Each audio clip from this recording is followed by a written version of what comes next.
5 दिवसाचे गणपती बाप्पांचं विसर्जन झालेलं आहे. चला झटपट असं आज आपल्याला झणझणीत मेथच्या मुलींसाठी चिकन बनवायचं आहे. तर इथं बघा चिकन स्वच्छ मिठाच्या पाण्याने धुवून घेतलं.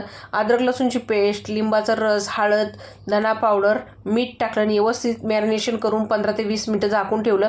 कढईमध्ये तेल गरम करून त्याच्यामध्ये उभा चिरून घेतलेला कांदा, तमालपत्र टाकलं आणि व्यवस्थित परतून घेऊन त्याच्यामध्ये चिकन टाकलं आणि मस्त असं झाकून वाफेवरती शिजून घेतलं.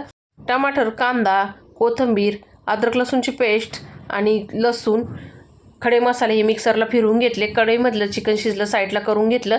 नंतर त्यामध्ये वाटण टाकून परतून घेतलं. घरगुती मसाला, लाल काश्मीरी मिरची पावडर, धना पावडर, गरम मसाला, हळद टाकली.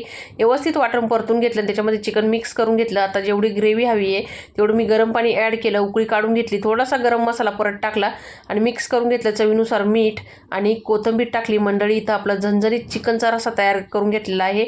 भाकरी पण तयार झालेल्या आहे. तर मंडळी या तुम्ही पण चिकन खायला. धन्यवाद.